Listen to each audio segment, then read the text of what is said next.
Olá, tudo bem? Meu nome é Gustavo e eu curso Engenharia Elétrica na Uniriter de Canoas, Rio Grande do Sul. Tudo bem? Eu sou o Anderson Carvalho Farias, curso Engenharia Elétrica no campus de Canoas da Uniriter. Olá, tudo bem? Meu nome é Pedro Gripa e eu curso Engenharia Elétrica no campus de Canoas da Uniriter.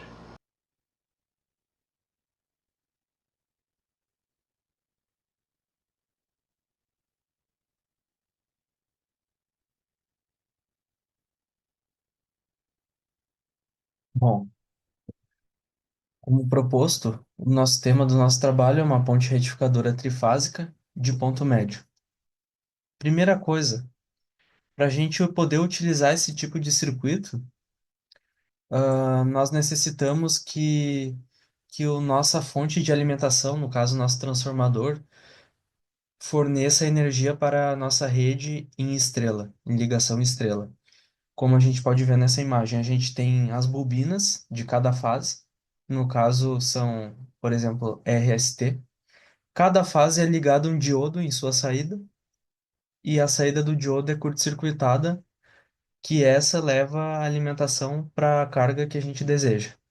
E o retorno volta para o neutro do transformador.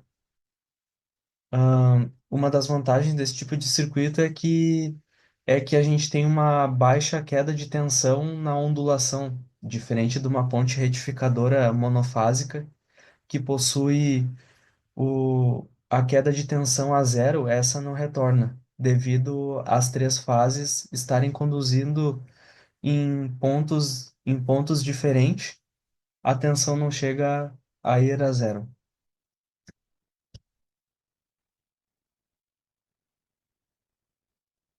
Esse é o circuito proposto, é a ponte retificadora sendo alimentada por uma tensão de 150 volts, tensão eficaz no caso, um resistor de 100 ohms e um indutor de 100 mA.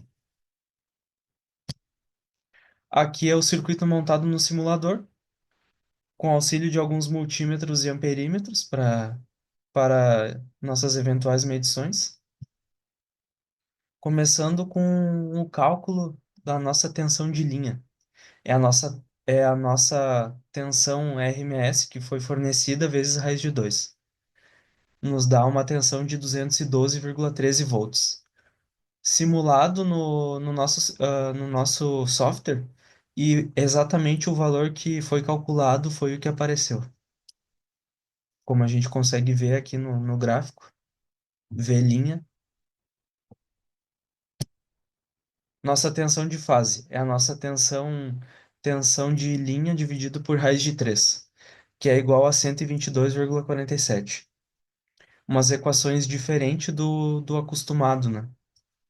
Então, o simulador conseguiu nos fornecer exatamente o que foi calculado, bem com precisão.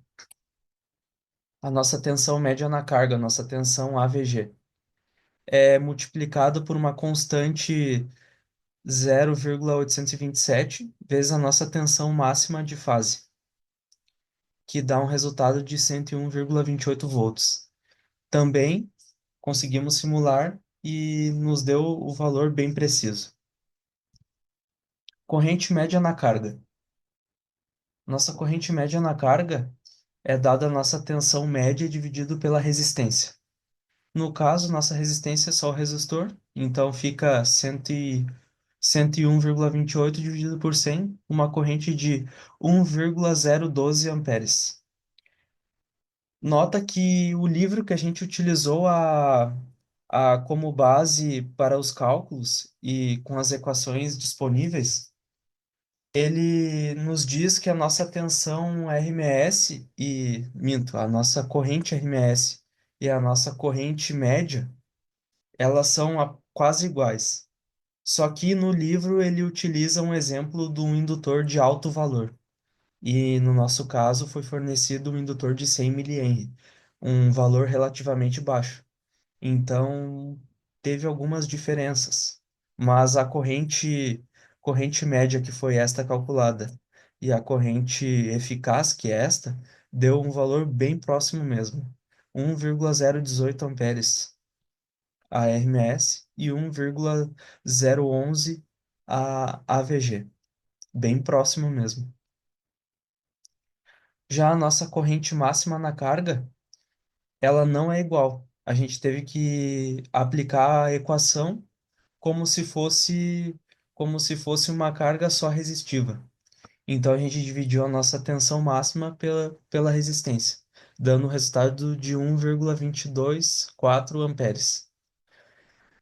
No software deu um pouquinho de diferença. Deu uns 61 miliamperes mais ou menos de diferença. Não é nada tão discrepante, mas não é tão exato.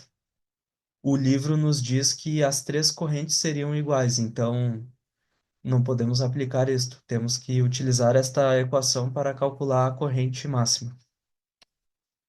A corrente em cada diodo é a nossa corrente média dividido por 3, que é o número de diodos, dá 0,337 amperes. Também o simulador nos conseguiu fornecer um valor bem exato. Aqui é o comportamento da corrente e tensão, com suas respectivas defasagens. O comportamento da corrente da saída dos diodos. No caso, cada cor representa a condução de um diodo. Cada fase tem a sua respectiva defasagem e o seu ângulo positivo. Então, o que que acontece? A nossa retificação ela não chega a zero. No momento que um diodo deixa de conduzir, o próximo na condução dá segmento na onda. Então, ela só cai um pouco a tensão e a corrente, mas não chega a zero. Já numa retificação monofásica, a gente chega a zero.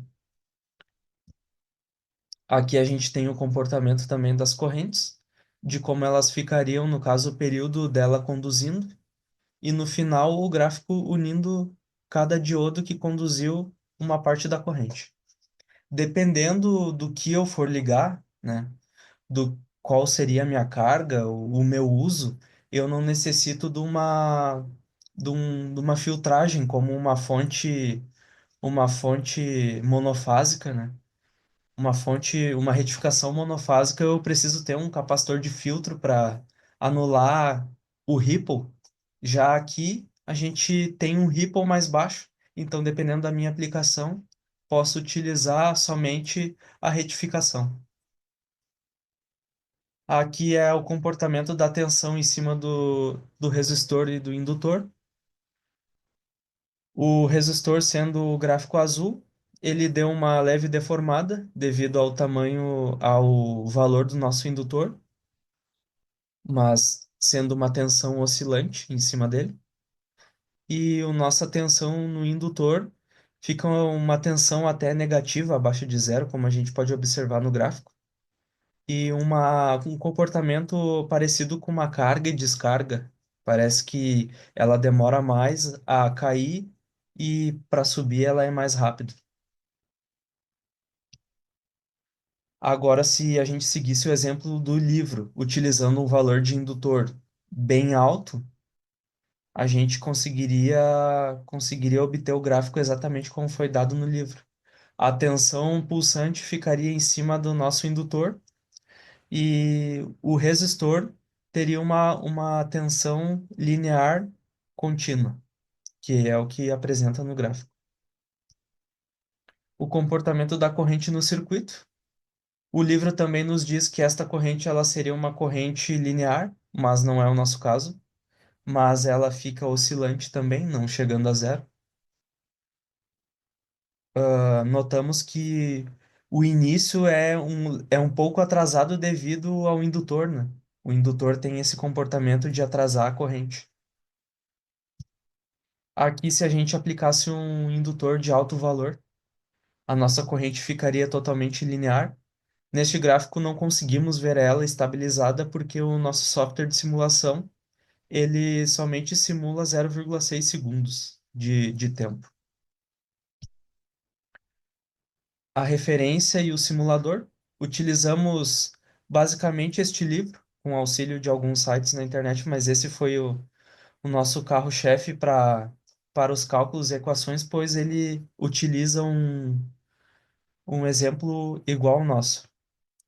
tirando o valor de indutor. E o simulador eletrônico, P sim.